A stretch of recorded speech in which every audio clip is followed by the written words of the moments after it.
ও আমার যুবক বাবারা, আবু বকরের মতো বান্দা যদি আল্লাহর আযাবের ভয়ে, হাসরের মাঠের ভয় যদি কান্না করে, ওমরে ফারুকের কান্নার আওয়াজ, উসমানের কান্না, আলীর কান্না, সাহাবায়ে কেরামদের কান্না রাদিয়াল্লাহু আনহুম আজমাইন, তাদের কত সুন্দর আমল, কত সুন্দর ইখলাস, তাকওয়া, নামাজ, তেলাওয়াত আর জিকির, তাদের তুলনায় তো আমি মানুষের কাতারেই নাই। আমার নামাজ নাই, তেলাওয়াত নাই, রোজা নাই, তাকওয়া নাই, ইখলাস নাই। এদের তুলনায় আমার হালাত দেখলে মনে হয় আজীবন গলায় রশি লাগায় কান্না করা উচিত। অথচ নিজেও কাঁদি না, কেউ যদি কান্না করে তাও পছন্দ করি না। চোখের পানি ছাড়া জাহান্নামের আগুন ঠান্ডা করা যাবে না। ও আমার যুবক বাবারা, একটু নিয়তটা পরিবর্তন করো। তোমার মতো কত যুবক স্কুলে পড়ে, কলেজে পড়ে, জেনারেল লাইনে চাকরি করে, ব্যবসা করে, নামাজ ছাড়ে না? নাই? রাস্তায় গাড়ি চালায়, নামাজ ছাড়ে না। বলো বাবা, তুমি কেন নামাজ পড়তে পারো না? আমি তো এতক্ষণ বয়ান কইরা বলি নাই হুজুর হও, একবারও বলি নাই পাঁচকল্লি টুপি লাগাও, কওমি মাদ্রাসায় যাও, তাবলিগে যাও, পীরের কাছে মুরিদ হও, তাও বলি নাই। আমি বলছি আল্লাহওয়ালাদের নেক নজর লাগাও। তবে তুমি স্কুলে পড়ো, কলেজে পড়ো, চাকরি করো, ব্যবসা করো, বাধা নাই। তুমি ডাক্তার হও, ইঞ্জিনিয়ার হও, প্রফেসর হও, ব্যবসায়ী হও, চাকরিজীবী হও, তবে খবরদার মা বাবা, পীর, আল্লাহওয়ালা আর উলামায়ে কেরাম, শিক্ষকের কখনো বেয়াদবি করে বর্তোয়া নিবা না, তো জীবন ধ্বংস।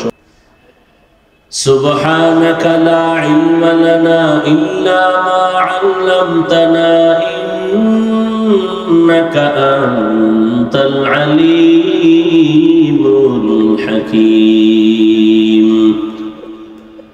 رب اشرح لي صدري ويسر لي أمري واحلل عقدة من لساني يفقه قولي। मैं दूर हूँ, मजबूर हूँ, ऐ सैयद आलम। मैं दूर हूँ, मजबूर हूँ, ऐ सैयद आलम। दीदार दिखाते नहीं, आवाज सुना दो। दीदार दिखाते नहीं, आवाज सुना दो।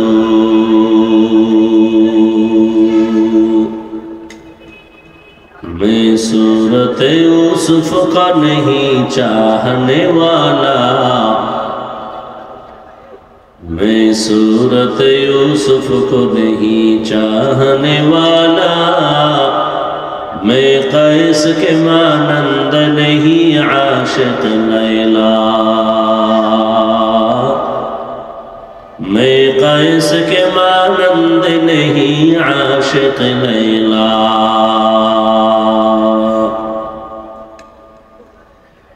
मैं आशिक मौला हूँ, मेरा इश्क दवाना। मैं आशिक मौला हूँ, मेरा इश्क दवाना। ई जुमला जहाँ जिसकी तजल्ली से उजाला, ये जुमला जहाँ जिसकी तजल्ली से उजाला।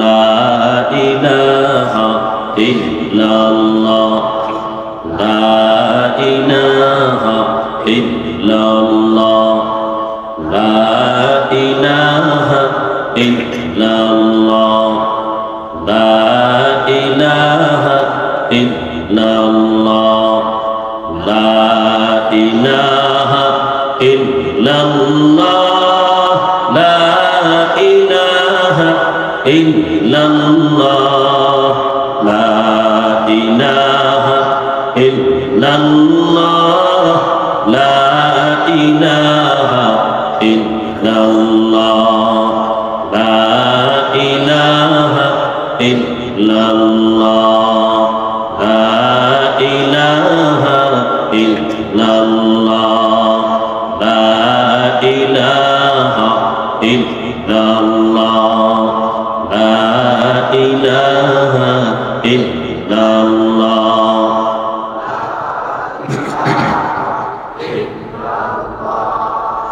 লা ইলাহা ইল্লাল্লাহ লা ইলাহা ইল্লাল্লাহ লা ইলাহা ইল্লাল্লাহ লা ইলাহা ইল্লাল্লাহ লা ইলাহা ইল্লাল্লাহ লা ইলাহা ইল্লাল্লাহ লা ইলাহা ইল্লাল্লাহ লা ইলাহা ইল্লাল্লাহ লা ইলাহা ইল্লাল্লাহ লা ইলাহা ইল্লাল্লাহু মুহাম্মাদুর রাসূলুল্লাহ।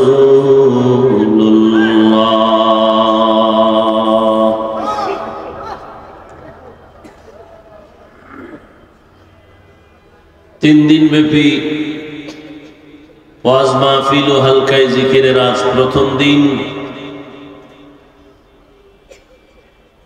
উপস্থিত মুহতারাম সম্মানিত সভাপতি, 3 দিন ব্যাপী এ মাহফিলের প্রধান অতিথি আমিরুল মুজাহিদিন,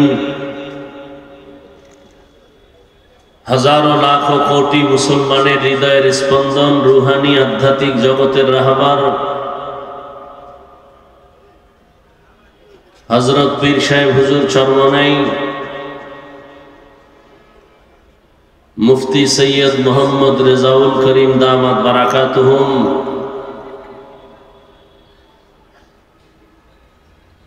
এবং এই প্রোগ্রামের প্রধান আলোচক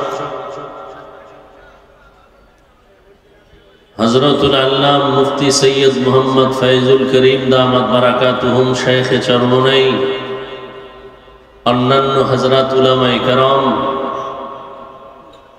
বিভিন্ন এলাকা থেকে আগত আল্লাহ পাকের আশিকিন, জাকিরিন, শাকিরিন, মুহিব্বিন, মুরব্বিয়ান এজাম, কলিজার টুকরা আমার সমবয়সী যুবক বন্ধুগণ, স্নেহের ছোট ভাই, পর্দার আড়ালে মাইকের আওয়াজ শ্রবণরতা সম্মানিতা মা ও বোনেরা, আল্লাহ পাকের দরবারে শুকর। এই মোবাইলের লাইটগুলো জ্বালাও। এই বেটা চালাইতে পারো না, মোবাইল নিছো কেন? আকামের দোকানদারি বইবে।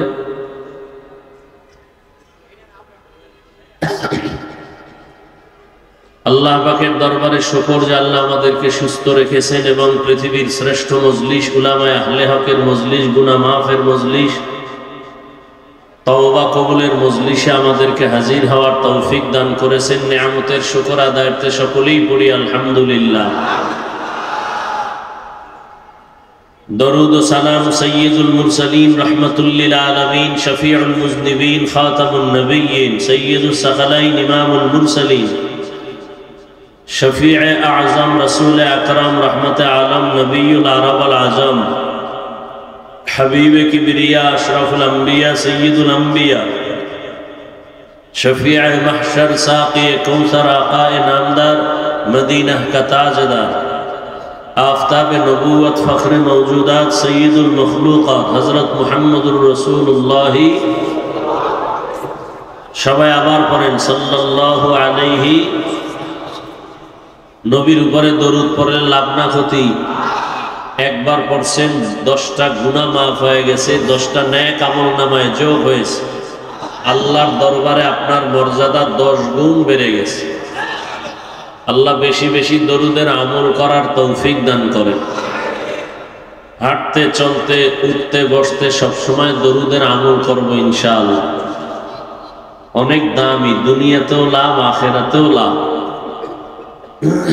কমপক্ষে 300 বার দরুদ পড়া উচিত সবার।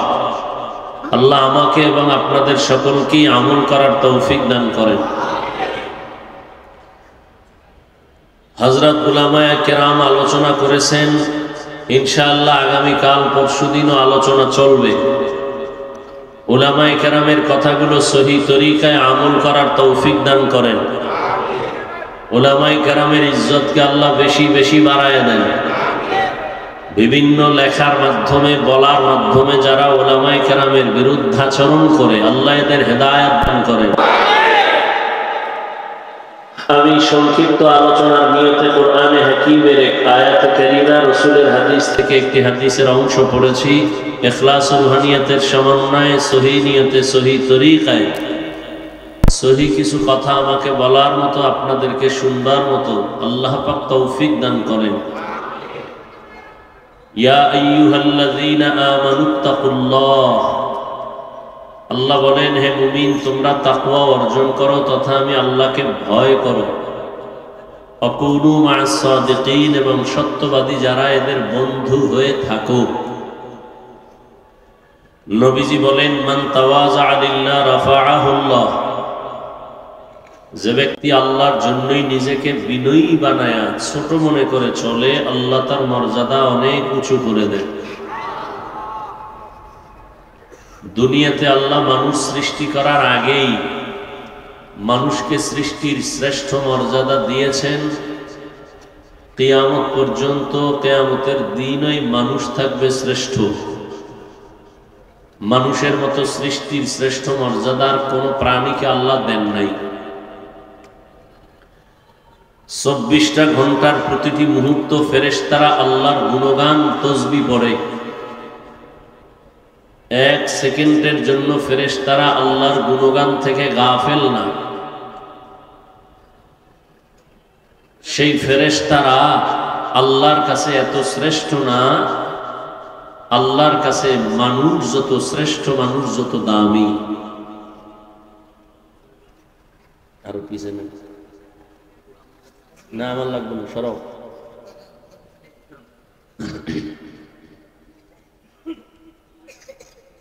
তাহলে ফেরেশতারা 24টা ঘন্টায় গুনাহ করবে দূরের কথা, গুনাহ চিনেই না।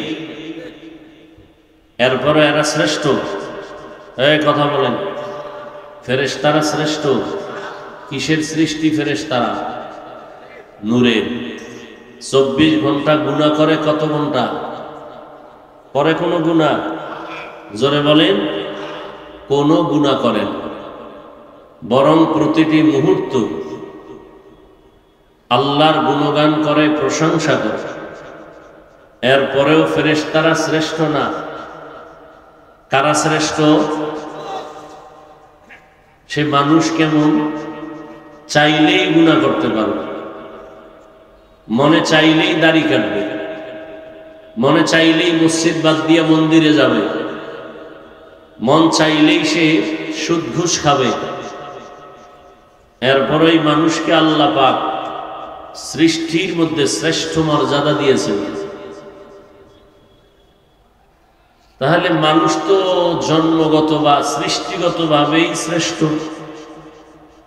আর রসুল যে বললেন, বিনয়ী হয়ে চললে, ছোট হয়ে চললে আল্লাহ মর্যাদা বাড়াবেন, তার মানে কি? বলে হ্যাঁ, মানুষ সৃষ্টিগত শ্রেষ্ঠ, ঠিক আছে, তারপরেও পরস্পরে মানুষ একে অন্যের তুলনায় দুর্বল। ওয়ালাকাদ কাররামনা বানি আদম ওয়া হামালনাহুম ফিল বাররি ওয়াল বাহরি ওয়া রাযাকনাহুম মিনাত তাইয়্যিবাত ওয়া ফাদ্দালনাহুম আলা কাসীরিন মিম্মান খালাকনা তাফদীলা।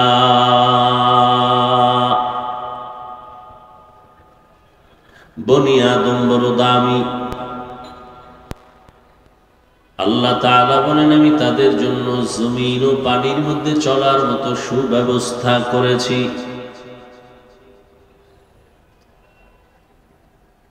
আমি আল্লাহ এবং মানুষের জন্য উত্তম পিওর হালাল রিজিকের ব্যবস্থা করেছি, এবং এই মানুষের ভেতরে পরস্পরে একের তুলনায় অন্যকে মর্যাদাবান করেছি। যেমন দুনিয়াতে সাধারণ মানুষ, সব মানুষ আল্লাহর মানুষ, আল্লাহর বানানো মখলুক, কিন্তু সব মানুষ আল্লাহর কাছে প্রিয় মানুষ না।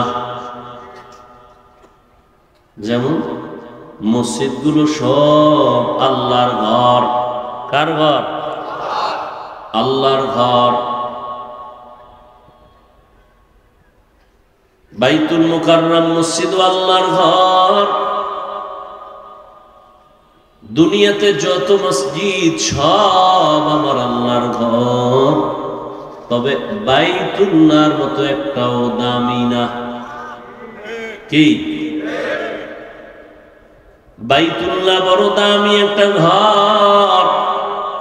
টাঙ্গাইলে একটা সুন্দর মসজিদ বানাইছে, দেখার জন্য অনেক মানুষ যায়, নারী যায়, পুরুষও গিয়া গিয়া ছবি তুলে ভিডিও করে, কিন্তু নিমক হারামেরা নামাজ পড়ে না।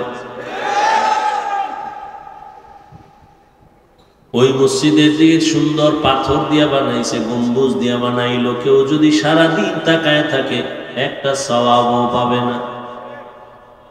কিন্তু আল্লাহর ঘর বাইতুল্লাহ এমন এক দামি ঘর, এক নজর দিয়া বান্দা যতক্ষণ তাকায় থাকবে আমল নামায় শুধু সওয়াব আর সওয়াব।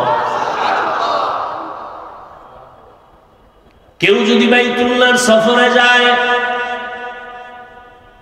গিয়া যদি প্রথম আল্লাহর ঘর বাইতুল্লাহর দিকে নজর পড়ে, প্রথম নজরে যে দোয়া করবে সাথে সাথে কবুল। এমন একটা দামি ঘর বাইতুল্লাহ, যেই দামি ঘর, ওই ঘরের এরিয়ার মধ্যে একবার যদি কেউ বলে আল্লাহ, একবার আল্লাহ বলার বিনিময় 1,00,000 বার আল্লাহ বলার সওয়াব। আতিনা ফি দারে দুনিয়া না হাসান, আতিনা ফি দারে উকবা না হাসান, ইয়া গিয়াসাল মুস্তাগীসিন ইহদিনা লিফতিখারা বিল উলুমে ওয়াল গিনা।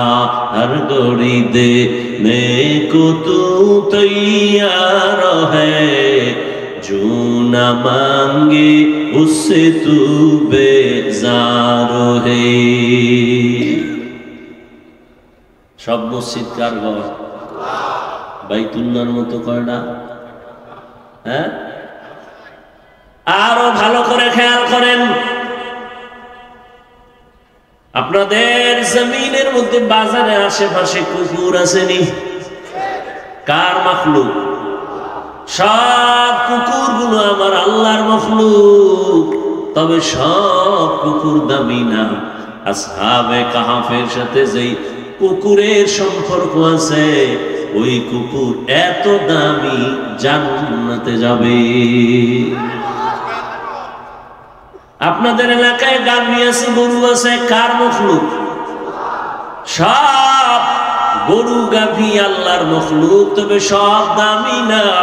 মূসা নবীর সাথে যেই গাভীটার সম্পর্ক, ওই গাভী বড় দামি, জান্নাতে যাবে।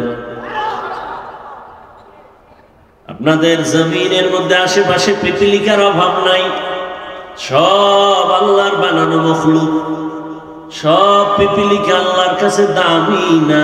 সুলাইমান নবীর সাথে যেই পিপিলিকার কথা হয়েছে, ওই পিপিলিকা বড় দামি, জান্নাতে যাবে। গরু জান্নাতে যায় কি ঘাস খাবে? কি ঘাস খাবে? তো গরু জান্নাতে যাবে কেন? কুকুর জান্নাতে যাবে কেন? পিপিলিকা জান্নাতে যাবে কেন? রহমতের নবী যে উটের উপরে সফর করেছেন, সওয়ার হয়েছেন, আরোহণ করেছেন, ওই উট আল্লাহ জান্নাতে যাবে। সালেহ আলাইহিস সালাম যেই উটটির জন্য কওমের লোকেরা দোয়া চাইছিল, ও সালেহ নবী, পাথরের পাহাড় থেকে যদি উটনি বের করে দেখায় দাও, আমরা আল্লাহর উপর ঈমান আনবো। সালেহ নবী দোয়া করলেন, আল্লাহ পাহাড়ের ভেতর থেকে কওমের লোকেরা উটনি দেখতে চায়, তুমি দেখাও, তাহলে তোমারে আল্লাহ বলে মানবে। নবী দোয়া করলেন, পাহাড় থেকে একটা উটনি বের হইয়া সালেহ নবীর সামনে, লোকের সামনে সব বাচ্চা দিল। লোকেরা আল্লাহরে আল্লাহ বলে মানে নাই, সাথে সাথে আসমান থেকে একটা গজব আসছে, জায়গায় সব শেষ। ওই উটনি আল্লাহর জান্নাতে যাবে। নদীর মধ্যে হাজারো ধরনের মাছ। এই মাছের মধ্যে আমগো দেশের মধ্যে জাতীয় মাছ কি, কিন্তু না, এত দামি এত ঘ্রাণওয়ালা মাছ দুনিয়ার যে কেউ আমাদের ইলিশ মাছ রান্না করে দিলে একবার খায় জীবনে ভুলবে না। কিন্তু এই মাছ আল্লাহর আদালতে দামি না। ইউনুস নবীরে যেই মাছ গ্রাস করে নিয়ে পানির মধ্যে রেখেছিল, ওই মাছ আমার আল্লাহর জান্নাতে যাবে। সোহবতে সালে তোরা সালে কুনাত, সোহবতে তালে তোরা তালে কুনাত। এক জামানা সোহবতে বা আউলিয়া বেহতের সদ সালাতাত বেরিয়া। মাছ, দুনিয়ার মাছ কি আল্লাহ ওখানে খাওয়াবে? জান্নাতে কেন মাছ যাবে? পিপিলিকা জান্নাতে কেন যাবে? কুকুর কেন জান্নাতে যাবে? উট আর উটনি কেন জান্নাতে যাবে? মাছ কেন জান্নাতে যাবে? গাভী কেন জান্নাতে যাবে? সুলাইমান নবীর সাথে সম্পর্কের হুদহুদ আল্লাহ জান্নাতে যাবে কেন? আল্লাহ বুঝাইতেছে ও জান্নাতে কোনো কাজ নাই, তারপরও কেন নিব তোদের বুঝাইতেছি। দেখ, এই প্রাণীগুলো আল্লাহর প্রিয় বান্দাদের সঙ্গে সম্পর্ক রাখার কারণে তারা দামি হয়ে গেছে। এটা বুঝাবার জন্য আমি এদের জান্নাত দিব। কাদের কুদরত দারি বরকামাল, আন্তা রব্বি আন্তা হাসবি যুল জালাল, তুহি কাদের জলিলুল্লাহ জাহাদার, বহর হালে তুহি মেরা নিগাহদার। সূরা কাহফের ভেতরে ঘটনা, আল্লাহর প্রিয় বান্দা 7টা যুবক আল্লাহর দ্বীন ও ঈমানকে জিন্দা রাখার জন্য এলাকা ছেড়ে হিজরতের পথে রওনা হয়ে একটা গুহার মধ্যে আশ্রয় নিয়েছে। কুকুর গিয়ে ওদের পাহারা দিয়েছে। এই কারণে কুকুরের দাম বেড়ে গেছে। চিটার কোনো মূল্য নাই, কিন্তু ধানের সাথে থাকার কারণে চিটার মূল্য বেড়ে যায়। দুনিয়ার মানুষ, তোমার কোনো মূল্য নাই। দুনিয়ার মানুষ সব আল্লাহর মখলুক, কোনো দাম নাই। তোমার সম্পর্কটা যদি আল্লাহর প্রিয় বান্দার সাথে লাগায় দেয়, আল্লাহর প্রিয় বান্দাদের মতো তোমার মূল্য বেড়ে যাবে। ওরা জান্নাতে যাবে। আল্লাহ ওয়ালাদের সাথে যাদের সম্পর্ক, এরাও বিনা হিসাবে জান্নাতে যাবে। বেহেশত আযাকে আযারে নবাশত কাসে রাবা কাসে করে নবাশু। সোহবত বড় দামি এক সম্পদ। মোহাব্বত আর সোহবত দামি একটা সম্পদ। এরে আল্লাহর গোলাম, এজন্যই তো প্রবাদ আছে, সৎসঙ্গে স্বর্গবাস, অসৎ সঙ্গে। পারস্যের এক কবি, কবিকুল সম্রাট শেখ সাদি রহমাতুল্লাহ আলাইহির ঘটনা। তিনি 30 বছর দুনিয়াটা ভ্রমণ করেছেন। কয় বছর? 30 বছর ঘুরে ঘুরে যা দেখছেন আল্লাহর কুদরত, এগুলো দিয়ে তিনি আবার লেখছেন। লেখার পরে এগুলো কিতাব হয়েছে। এমনই মকবুল কিতাব তিনি নাই, তার লেখা কিতাব আমাদের মাদ্রাসার পাঠ্য হয়ে গেছে। সাদির কিতাব এখনো প্রত্যেক মাদ্রাসায় পড়ানো হয়। এমন পারস্যের কবি, ফার্সি ভাষার কবি, সুন্দর করে কবিতা লিখছেন ফার্সি ভাষায়। বুঝারও মানুষ কম, বুঝানোরও মানুষ কম। এখন তো ফার্সি নাই, এগুলো পরে কি লাভ হবে? সাদি রহমাতুল্লাহ আলাইহি তার কিতাবের মধ্যে একটা ঘটনা লিখেছেন। বলেন, আমি একদিন গোসলখানায় গোসল করার জন্য প্রবেশ করলাম। গোসলখানায় যাইয়া দেখি গোসলখানার ভেতর থেকে আতরের ঘ্রাণ আসতেছে। কিসের থেকে? ঘুমাইতেছেন? গোসলখানার থেকে আতরের ঘ্রাণ। এত ঘ্রাণ কেন? চতুর্দিকে আমি নজর দিলাম, এত ঘ্রাণ কিসের থেকে আসে? খুঁজতে খুঁজতে কিছুই পেলাম না, আতর দাও না, কিছুই না। দেখলাম একটা মাটির চাকা পড়ে আছে। সাদি বলেন, আমি মাটির চাকাটা হাতের মধ্যে নিয়ে নাকের কাছে নিয়ে দেখি ওই মাটির থেকে মেশকের ঘ্রাণ আসতেছে।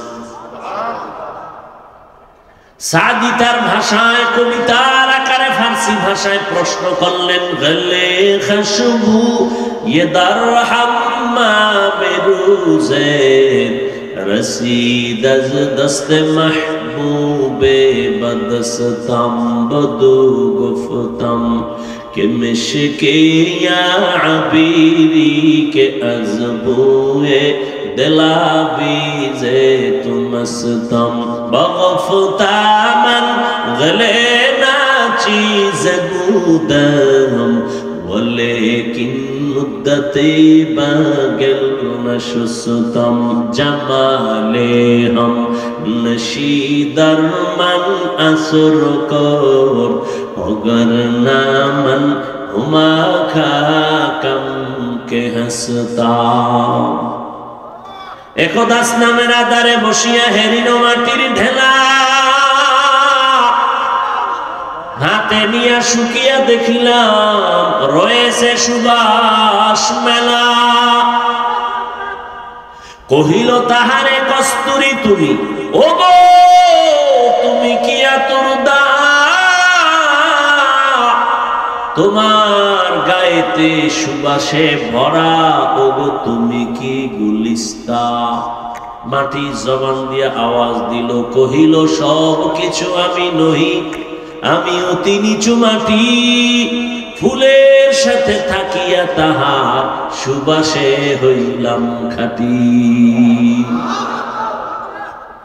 সাদি প্রশ্ন করলেন, এই মাটি তুমি আতর দা নাকি মেশক নাকি আম্বর?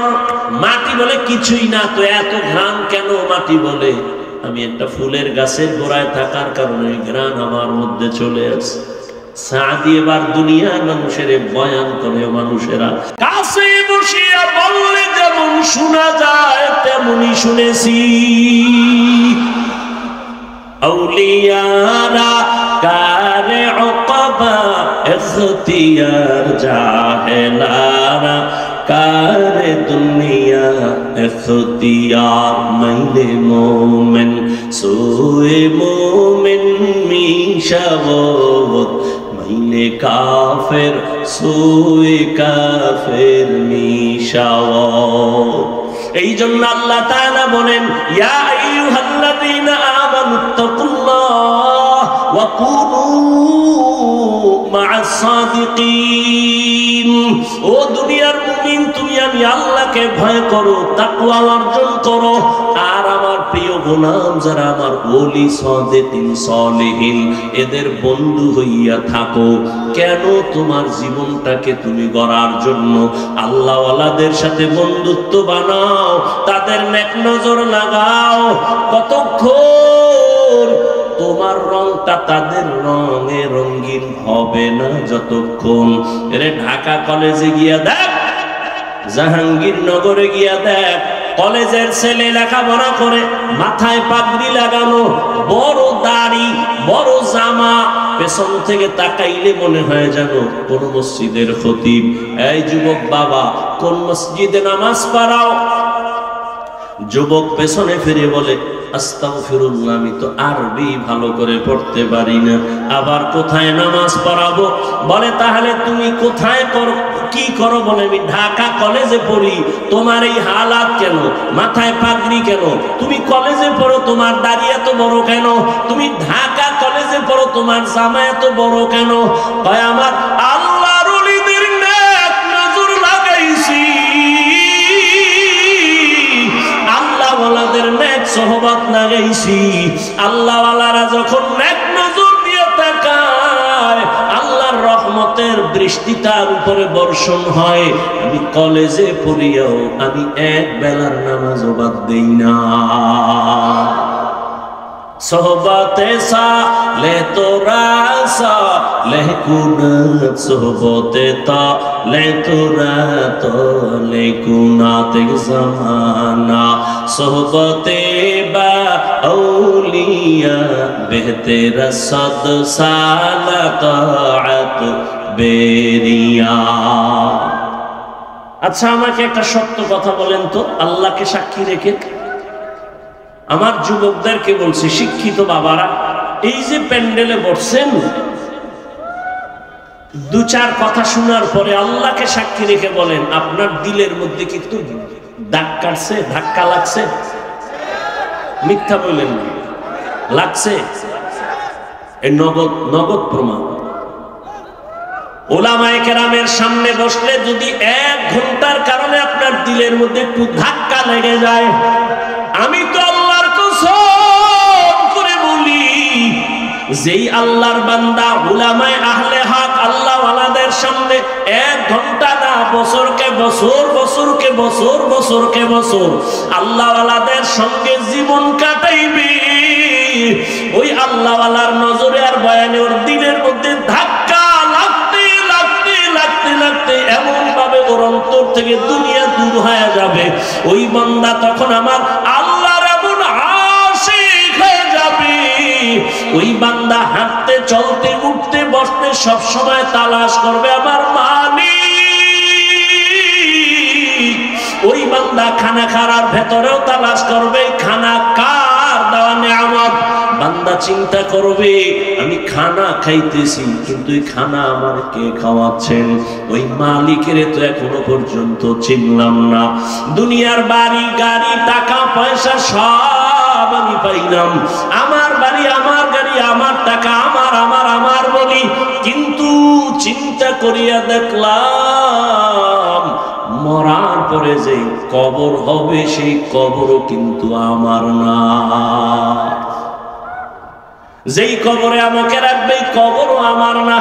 আমার হাতে একটা ঘড়ি লাগানো আছে, আমি যদি মরিয়া যাই একটা ঘড়ি খুইলা আর একজনের হাতে দিয়ে বলবে ঘড়ি আমার।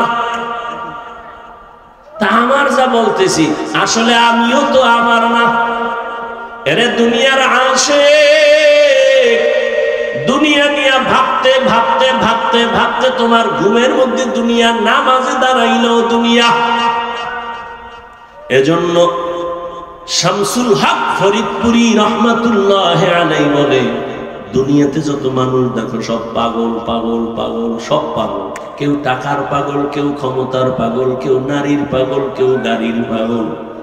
কি দুনিয়ার সব পাগল, কেউ টাকার পাগল, কেউ ক্ষমতার পাগল, কেউ নারীর পাগল, কেউ গাড়ির পাগল।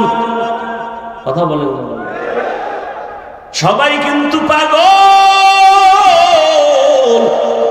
যে নারীর পাগল 24 ঘন্টা তার স্বপ্নে নারী নারী নারী। যে গাড়ির পাগল সে স্বপ্নের মধ্যে গাড়ি আর গাড়ি। যে বাড়ির পাগল উঠতে বসতে চলতে ফিরতে বাড়ি বাড়ি আমার বাড়ি আমার বাড়ি আমার বাড়ি। যে ক্ষমতার পাগল সে ঘুমায়, ঘুমের থেকে উঠে সব সময় আমার ক্ষমতা আমার চেয়ার আমার চেয়ার। সবাই কি পাগল? সবাই কি? এই পাগলের মধ্যে আবার একদল আলাদা পাগল, এরা ক্ষমতার পাগল না, নারীর পাগল না, গাড়ির পাগল না, এরা একমাত্র আবার আল্লাহ তাআলার পাগল। কার পাগল? আমার কথা বুঝেননি? সবাই কি? সবাই কি? আমার কথা কারো প্রশ্ন থাকলে বলেন যে না কেউ পাগল না, সবাই পাগল না। নারীর পাগল, গাড়ির পাগল, টাকার পাগল, ক্ষমতার পাগল, চেয়ারের পাগল, ঠিক নেই? আর যে জিদার পাগল 24 ঘন্টার ফিকির কি ওইটা নিয়ে। আর একদল মানুষ এই জমিনের একমাত্র আসমানের মালিকের পাগল, খুঁজে মালিককে। জমিনের পাগল তালাশ করে এই জমিনের মালিককে, বারবার তালাশ করে এই জমিন কে বানাইলেন। সূর্যের দিকে তাকায়, তালাশ করে এই সূর্যের মালিককে। চন্দ্রের দিকে তাকায়, চন্দ্রের মালিক। বান্দা হাঁটতে চলতে ভাবে আমি যে কত সুন্দর ভাবে কণ্ঠ বাজাইয়া কথা বলি, কণ্ঠ আমারে কে দিয়েছে?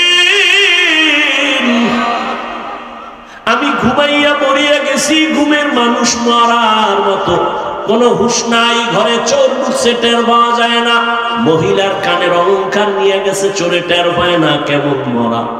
আল্লাহর যারা পাগলেরা ভাবে এই মরা থেকে কে আমারে আবার সজাগ করো।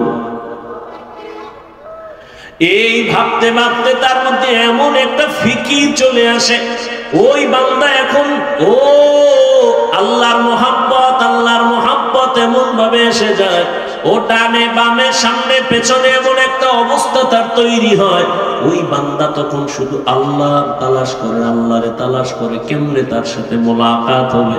আল্লাহর মোহাব্বত নিয়ে ভাবে আমি তো বাড়ি পাইলাম, গাড়ি পাইলাম, টাকা পাইলাম, বিবি পাইলাম, সন্তান পাইলাম, কিন্তু এদের যিনি বানাইছেন তার সাথে তো এখনো পরিচয় হয় নাই।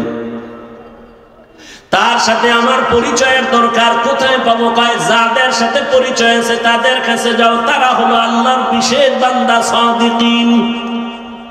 এদের সাথে যাইয়া তুমি আমার মালিকের সম্পর্ক লাগাও। ও বান্দা, তুমি অচেনা জায়গায় তুমি যদি যাও, একটা তোমার পরিচিত লোক পাও, তোমার কলিজাটা বড় হয়ে যাবে। অচেনা জায়গায় আমার কোনো টেনশন নাই, আমার এক বন্ধু পেয়ে গেছি। ও বান্দা, ওই বন্ধু তোমারে বলবে কোনো টেনশন করিও না, তুমি বসো, নাস্তার আয়োজন করি, খানার আয়োজন করি। ঠিক বাবা, তোমার আমার অচেনা জিন্দেগি মরণের পর শুরু হয়ে যাবে। আমার আল্লাহকে যদি বন্ধু বানাইয়া যাও, ওই কবরেও কোনো চিন্তা নাই, হাসরেও চিন্তা নাই। কোনদিন আল্লাহ পাক তোমাকে তো পার করায় জান্নাতের ময়দানে নিয়ে যাবেন। ওই আল্লাহর সাথে সম্পর্ক তৈরি করানোর জন্যই হলো আল্লাহ ওয়ালাদের এই আওয়াজ আর এই বয়ান। আমাদের বয়ান কি? তুমি দুনিয়ার কাজ করো। যেমন একজনে দুনিয়া দুনিয়া কইরা নামাজে দাঁড়াইলো, তার খেয়াল দুনিয়া। কথা ঠিক না? আল্লাহ ওয়ালাদের কাজ হলো তুমি দোকানদারি করো, কিন্তু আল্লাহর সাথে এমন ভাবে সম্পর্ক তৈরি করো যে দোকানে থাকলেও তোমার অন্তরে থাকবে আল্লাহ, আল্লাহ, আল্লাহ। বান্দা, তুমি ঘুমাইতে গেলেও তোমার অন্তর থাকবে আমার মালিকের জন্য বেকারার। তুমি যেখানে যাও, তুমি যেখানেই যাও না কেন, সেখানেই তুমি চিন্তা করবা আমার আল্লাহ, আমি কোথায় যাই, কি করি, কি কল্পনা করি, মনে মনে কি করি, সব আমার কে জানেন? আমার আল্লাহ। আমার আল্লাহকে বাদ দিয়ে আমার চলার কোনো উপায় নাই। বান্দার এই হালাতটা তৈরি হওয়ার জন্য উলামায়ে কেরামের সোহবত ছাড়া কোনো পথ নাই। এরে আল্লাহর বান্দারা, আল্লাহর ভয় তাকওয়া অন্তরে জমা করো। আল্লাহর ভয় না থাকলে কোনোদিন কোনো বয়ানের দ্বারা মানুষের অন্তর সোজা হবে না, গুনাহ থেকে বাঁচার উপায় নাই। আল্লাহর ভয়ের নাম তাকওয়া। আর এই তাকওয়া অর্জন করার জন্য লাগবে আল্লাহ ওয়ালাদের নেক নজর। নেক নজর যখন লাগবে তখন অন্তরে আল্লাহর ভয় চলে আসবে। তখন গুনাহ করতে গেলে বাধা হবে। আরে আমি গুনাহ কেন করব? এই শাস্তি তো সহ্য করা যাবে না। আরে আল্লাহর বান্দা, ও আমার যুবক, তুমিও মুসলমান, আমিও মুসলমান। তোমার আমার আল্লাহ দুই না এক? তোমার আমার নবী, তোমার আমার কোরআন, তোমার আমার কাবা, তোমার আমার ধর্ম, তোমার আমার কালেমা। দুনিয়াতে আসছি তাও এক, বিদায় বেলা কাফন হবে সবার এক, তিনটা না কারো একটা বেশি? সবার বেলায় 3 কাফন, কবরের সাইজও হবে এক, কাফনের কালার হবে এক। ও আল্লাহর বান্দা, কবরে রাখার পরে বিদায়ের পর ওই কবরে প্রশ্ন হবে 3টা, তাও এক। কে তুমি, ধনী না গরিব, আলেম না মূর্খ, জানার দরকার নাই। 3 প্রশ্নের জবাব দাও। রবের পরিচয় দাও, ধর্মের পরিচয় দাও, রাহমাতুল লিল আলামিনের পরিচয় দাও।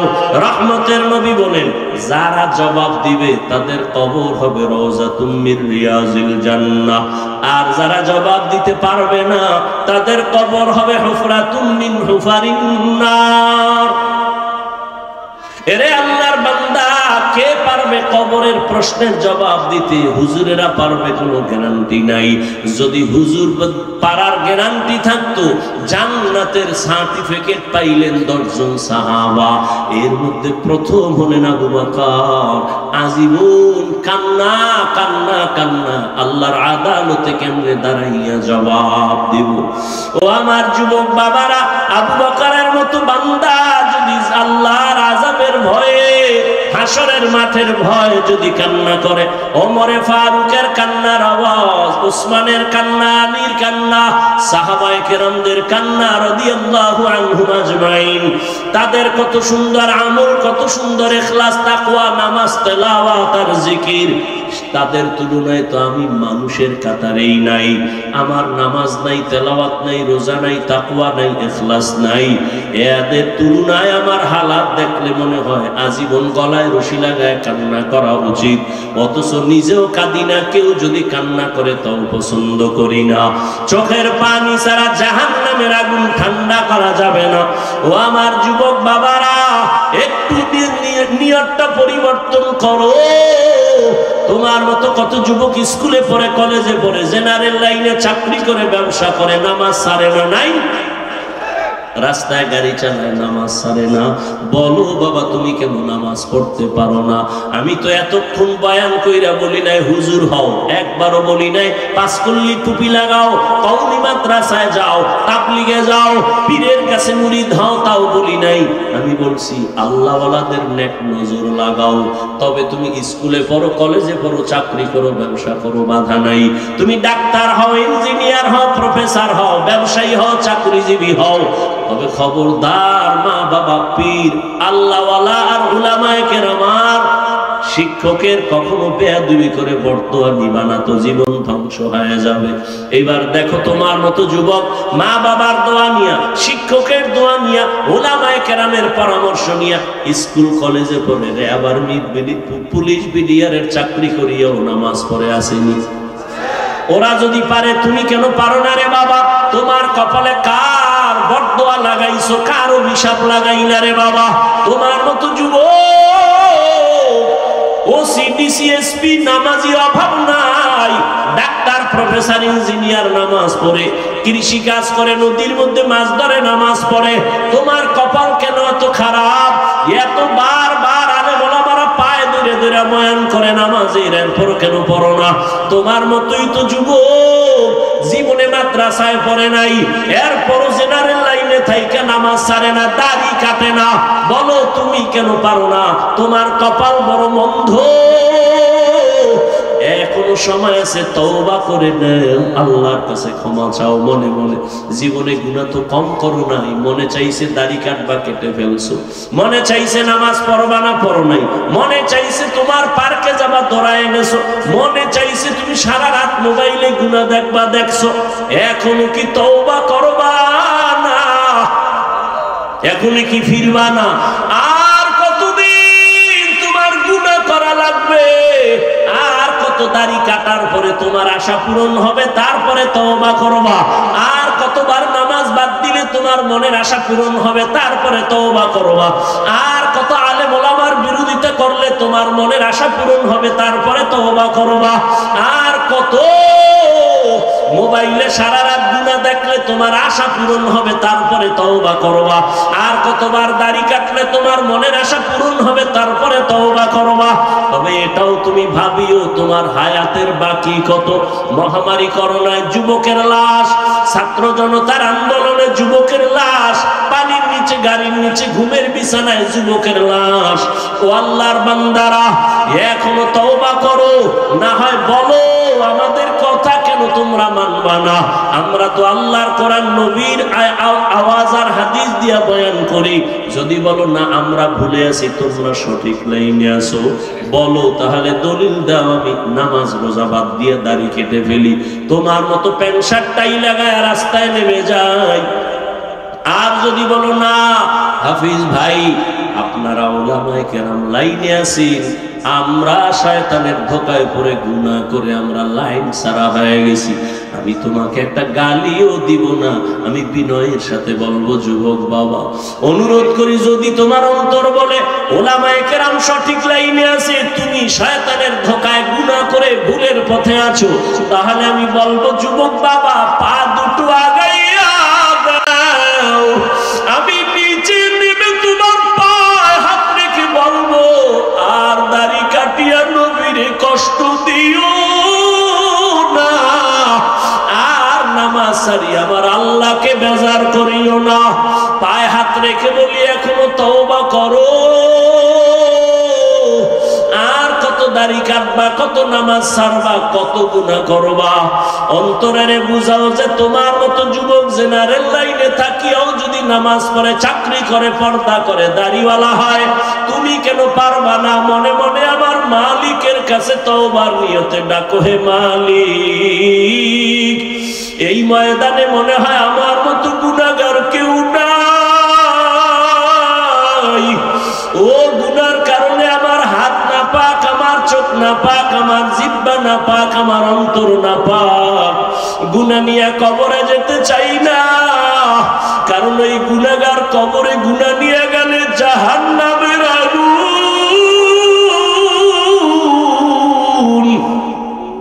গুনাহ নিয়ে কবরে গেলে দুই পার্শ্বের মাটির চাপ সহ্য করতে পারবা না রে বাবা। দুনিয়াতে সূর্যের গরম সহ্য করতে পারি না, মশার কামড় সহ্য করতে পারি না, একটা বেতের বাড়ি সইতে পারি না। ওরে গুনাহ নিয়ে গেলে কবরে যদি যাই, ওই জায়গায় তো আমার মাওলানাগিরি চলবে না, মুফতিগিরি চলবে না, বক্তাগিরি চলবে না। ওই জায়গায় গিয়া যদি তিনটা প্রশ্নের জবাব দিতে না পারি, আমার আল্লাহ রাগ হইয়া আওয়াজ দিবেন, ও ফেরেশতারা জাহান্নামের আগুন দিয়ে কবরটা ভরিয়া দাও। এই নাফরমানের আর সুযোগ দেওয়া হবে না। আল্লাহ বলবেন কবরের মাটি দুই দিক দিয়া জোরে জোরে চাপ দাও, এমন জোরে চাপ দিবে পাজরের হাড় চুরমার হয়ে যাবে। ও আল্লাহর বান্দারা, কয়দিন আর দুনিয়া, চোখের সামনে কত লাশ আর লাশ, এখনো সময় আছে তওবা করে নাও। আল্লাহর কাছে চোখের পানি ছেড়ে বলো, হে মালিক আমি দুনিয়ার যে কোনো কাজই করি আর গুনাহ করব না, নামাজ ছাড়বো না, আর দাড়ি কাটবো না, বেপরদায় চলবো না, মা বাবার সাথে বেয়াদবি করব না, শিক্ষকের দোয়া নিয়ে, ওলামায়ে কেরামের নেক নজর নিয়ে নবীজির তরিকা মেনে চলবো।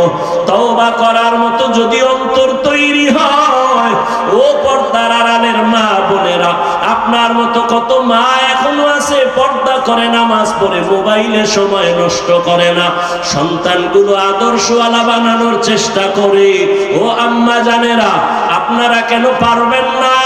স্বামীর মাল হেফাজত করবেন, নামাজ পড়বেন, পর্দায় থাকবেন, মোবাইলে সময় নষ্ট করবেন না, সন্তানটাকে আদর্শ ডাক্তার বানাবেন, নেককার ইঞ্জিনিয়ার বানাবেন, গুনাহমুক্ত জীবন আপনি উপহার দিয়া সন্তানকে ভালো বানায় যাবেন। আপনার জীবনটা মরার পরও ধন্য হয়ে যাবে। এখনো সময় আছে, তওবা করে নেন। আর বেপরদায় চলবেন না, নামাজ ছাড়বেন না, মোবাইলে সময় নষ্ট করবেন না, আর সন্তানগুলোকে গুনাহের পথে চালাবেন না, আর স্বামীর মাল খেয়ানত করবেন না। তওবার নিয়ত যদি থাকে, অবৃদ্ধ বাবাজিরা, আপনার মতো কত বুড়ারা মসজিদে গিয়া নামাজ আদায় করে 5 বেলার, আপনি কেন পারবেন না? আল্লাহর মুহাব্বত নিয়া এখন থেকে তৈরি হয়ে যান।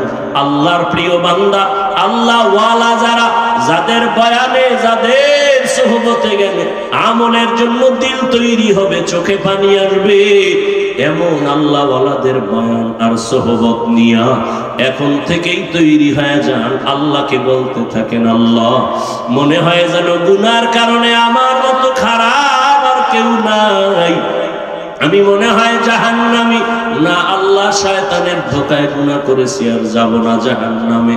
ও আল্লাহ মাফ করে দাও। আর দাড়ি কাটবো না, নামাজ ছাড়বো না, বেপরদায় চলবো না, মা বাবার দোয়া নিয়ে, শিক্ষকের দোয়া নিয়ে, উলামাদের পরামর্শ নিয়ে, নবীজির আদর্শ মেনে চলবো। তওবা করার মতো যদি অন্তর তৈরি হয়, মুনাফিকি যদি না থাকে, তওবার নিয়ত যাদের আছে, দুটো হাত আমার আল্লাহকে দেখাইয়া দেন। আয় আল্লাহ, হাতগুলো কবুল করে নেন, তওবা কবুল করে নেন, তওবার উপরে মজবুত হইয়া চলার মতো তৌফিক দান করেন। আমিন। আলহামদুলিল্লাহি রাব্বিল আলামিন, ওয়াসসালাতু ওয়াসসালামু আলা সাইয়্যিদিল আমবিয়াই ওয়াল মুরসালিন وعلى آله وأصحابه أجمعين يا أرحم الراحمين يا أرحم الراحمين يا أرحم الراحمين رب ارحمهما كما ربياني صغيرا اللهم إنك عفو كريم تحب العفو فاعف عنا اللهم إنا نسألك رضاك والجنة ونعوذ بك من سخطك والنار اللهم إنا نعوذ بك من البرص والجنون والجذام وسيء الأسقام اللهم اجعلني من المستجابين للدعوات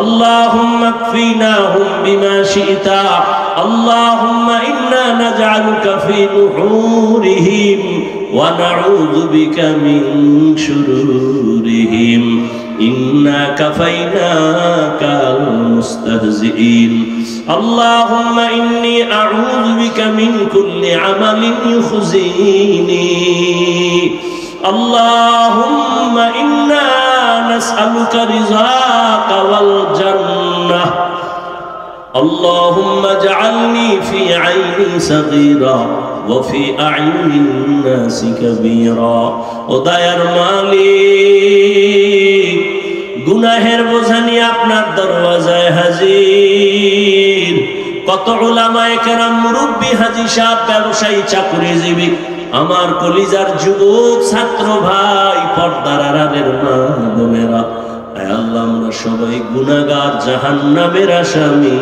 তওবার নিয়তে হাত তুলেছি আর গুনাহ করব না আর দাড়ি কাটবো না নামাজ ছাড়বো না বেপরদায় চলবো না মা বাবার সাথে বেয়াদবি করব না শিক্ষকের দোয়া নিয়া উলামায়ে কেরামের পরামর্শ নিয়া নবীর আদর্শ মেনে চলবো আমাদের তওবা কবুল করে নেন আয় আল্লাহ জীবনের গুনাহ মাফ করে দেন আয় আল্লাহ তওবার উপরে মজবুত হয়ে নবীর তরিকা মেনে চলার তৌফিক দান করেন আয় আল্লাহ মাহফিল কবুল করে নেন আয়োজনকারী সহযোগিতাকারী দান সদকাকারীদের কবুল করে নেন আল্লাহ আয় আল্লাহ আগামী 2 দিন ভরপুর কামিয়াবি দান করেন আল্লাহ এলাকায় শান্তি দান করেন আল্লাহ আয় আল্লাহ সুন্নাত ওয়ালা জিন্দেগি দান করেন কামাই রুজি ব্যবসা চাকরি যারা করে বরকত বাড়ায়া দেন হারাম থেকে হেফাজত করেন মা বোনদের আবেদা পর্দাওয়ালা বানায় দেন সন্তানগুলো নেককার বানায় দেন আয় আল্লাহ আমার যুবকদের দ্বীনের খাদেম বানায় দেন আয় আল্লাহ মোবাইলের গুনাহের থেকে হেফাজত করেন আয় আল্লাহ সারা দুনিয়াবাসীকে মাফ করে দেন। বিদেশের ঘরে যারা ব্যবসা চাকরি করে হেফাজত করেন, মুসলমানের ইজ্জতের হেফাজত করেন, বাতিলের মোকাবেলায় বিজয় দান করেন, বাংলাদেশ শান্তির দেশ বানায় দেন, জালেমদের জুলুম থেকে হেফাজত করেন। আয় আল্লাহ সমস্ত মসজিদ মাদ্রাসা কবুল করে নেন, অন্যান্য শিক্ষা প্রতিষ্ঠান নবীর আদর্শে কবুল করে নেন। আমার প্রত্যেকটা যুবকের দ্বীনের দায়ী বানায় দেন আল্লাহ। আয় আল্লাহ ঘরে ঘরে সুন্নতের পরিবেশ কায়েম করে দেন। আয় আল্লাহ অভাবীদের অভাব দূর করে দেন। আয় আল্লাহ প্রত্যেক সন্তানকে মা বাবার বাধ্যগত বানায় দেন। আয় আল্লাহ মা বাবার সন্তানগুলো আদর্শওয়ালা বানায় দেন। আয় আল্লাহ দুনিয়ার মোহাব্বত দূর করে দেন। আয় আল্লাহ নবীজির রওজা মুবারক বাইতুল্লাহ জিয়ারতের জন্য কবুল করে নেন। আয় আল্লাহ আমরা যারা হাত তুলেছি জানি না ময়দানে কারায়াতি মোনাজাতের পরে সবাই বাড়ি যাবে, অনেকে গিয়া মা বলে ডাকবে, বাবা বলে ডাক দিবে, আর যারা ইয়াতীম তাদের কলিজাটা ছিঁড়িয়া যাবে, জীবনে আর কোনোদিন বাবা বলে ডাকবে না, মা বলে ডাক দিতে পারবে না। ও সন্তানেরা, ওই মা বাবার চেহারাটাও কি মনে পড়ে না? ওই মা বাবার জন্য কি মায়া হবে না? ওরে গুনার কারণে দিলটা পাথর, কান্নাওয়ালার থেকে দোয়া চাও, কান্নাওয়ালার দোয়া কবুল হয়ে যাবে। আল্লাহর কাছে 2 ফোঁটা চোখের পানি ছেড়ে কান্না করে দোয়া করো। ওই মা বাবার চোখের পানি আর দোয়া ছাড়াই চেয়ারে বসতে পারি নাই। ওই মা বাবার চোখের পানি দোয়া ছাড়া তুমি টাকা পয়সা বাড়ি গাড়ির মালিক হতে পারো নাই। ওই মা বাবারে কেমনে ভুলিয়া গেছো? জীবনটা পানি করিয়া তোমাকে আমাকে মানুষ বানায় গেলে, ওই মা বাবার জন্য কি দোয়া করতে পারবা না? এত নিষ্ঠুর কেন হইছ রে বাবা? নিজের চোখে পানি না আসলে ডানে বামে দেখো কার চোখে পানি। কান্নাওয়ালার দোয়া নাও, কান্নাওয়ালার দোয়া খালি ফেরত যাবে না রে বাবা। ও আল্লাহ, জানি নেই ময়দানে কারা মা হারা বাবা হারা অসহায় এতিম। আয় আল্লাহ একজনার কান্নাও খালি ফিরাইয়েন না, সব মা বাবার কবর জান্নাত বানায় দেন। ওরে ঈদের নামাজ পড়িয়া সবাই বাড়ি বাড়ি যায় আনন্দ করে, এক আল্লাহর বান্দা কবরের কিনারায় দাঁড়ায় দাঁড়ায় কান্না করে। ও আল্লাহর বান্দা, আজকে ঈদের আনন্দ বাদ দিয়া তুমি কবরের কিনারায় কেন কাঁদো? আল্লাহর বান্দা বলে, ভাই গত বছর ঈদের নামাজের জন্য যখন আমি ঈদগাহে ঘর থেকে বের হইতেছিলাম, আমার মা আমার মাথায় হাত দিয়া দোয়া করেছিলেন, আমার বাবা আমার পাশে দাঁড়ায় নামাজ আদায় করেছেন। আজকে যখন আমি ঈদগাহে রওনা দিলাম, দেখি আমার মায়ের বিছানা খালি, আমার পাশে আমার বাবাও নাই, কে আমার মাথায় হাত বুলাইয়া দোয়া করবে? আজ আমি বড় অসহায় হয়ে গেল। ও আমার যুবক বাবারা, যাদের মা বাবা বেঁচে আছে, এই রত্ন হারায় গেলে আর পাইবা না। ওরে মা বাবা থাকলে দোয়া দিও রে যুবক। বাসায় যাইয়া মাকে বলিস রে মা, কপাল বুঝি খারাপ। ওই ওয়াজের ময়দানে কত যুবকের চোখে পানি, আমার চোখে কেন পানি নাই? গুনাহের কারণে বুঝি আল্লাহ বেজার। ও মা, জীবনে কত কষ্ট দিয়েছি, কত খারাপ ব্যবহার করেছি, তুমি কষ্ট পেয়েছো, মনে হয় এই জন্য আল্লাহ বেজার হয়ে গেছে। আজকে তওবা করে আসছি, আর দাড়ি কাটবো না, নামাজ ছাড়বো না, বেপরদায় চলবো না, মা বাবা তোমাদের আর কষ্ট দিব না। ও মা, মাথায় হাত দিয়ে একটু দোয়া করিয়া দাও। ও আমার যুবক বাবা, যদি মাকে বলতেই পারো, দেখবা মায়ের চোখে পানি।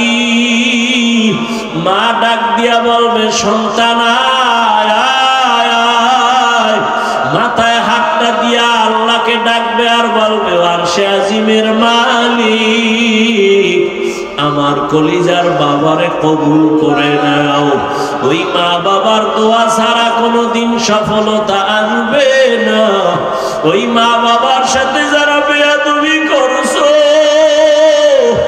গোপনে মাকে যারা কষ্ট দিয়েছো, বাবাকে যারা কষ্ট দিয়েছো, ক্ষমা চাইও। ওরে শিক্ষকের যারা কষ্ট দিছো, গোপনে গিয়া ক্ষমা চাইও। আলেমদের যারা কষ্ট দিয়েছো, গোপনে ক্ষমা চাইও। এমন কপাল নিয়া মরিও না যে তুমি মরে গেলে সবাই খুশি হবে। তোমার ব্যবহার এত খারাপ যেন না হয়। ও আল্লাহ, আমার কলিজার প্রত্যেক যুবকের কবুল করে নেন। আয় আল্লাহ, দ্বীনের খাদেম বানায় দেন। আয় আল্লাহ, উলামা তোলাবা উম্মতের অন্তরে ইজ্জত বাড়ায় দেন, মুহাব্বত আর রহব বাড়ায় দেন। আয় আল্লাহ, ইলম হিকমত আমলে বরকত বাড়ায় দেন। আয় আল্লাহ, আমার ব্যবসায়ীদের ব্যবসায় বরকত বাড়ায় দেন। আয় আল্লাহ, অভাবীদের অভাব দূর করে ঋণ আদায়ের ব্যবস্থা করে দেন। আয় আল্লাহ, আদোবালা জিন্দেগি দান করেন। আমার কলিজার যুবকদের কবুল করেন। মোবাইলের গুনাহের থেকে হেফাজত করেন। চলার পথে হেফাজত করেন। আয় আল্লাহ, নবীজির মুহাব্বতে, দ্বীনের নিসবতে, আওয়াজে কথায় রুহানিয়াতে স্পষ্টতা বাড়ায়া দেন। আয় আল্লাহ, এই ময়দানে কি আপনার পছন্দের কেউ নাই? আয় আল্লাহ, আপনি কি কাউকে কবুল করবেন না? তার বরকতে আমাদেরও মাফ করে দেন আল্লাহ। মাদ্রাসার খেদমত করি, কবুল করে নেন। আয় আল্লাহ, জায়গার অর্থের প্রয়োজন, আল্লাহ কোথায় পাবো? পেরেশান, আপনার খাজানায় অভাব নাই। আয় আল্লাহ, কোরআনের বরকতে, নবীজির মুহাব্বতে, কুদরতের দ্বারা আপনি ব্যবস্থা করে দেন আল্লাহ। দীর্ঘ নেক হায়াত দান করুন।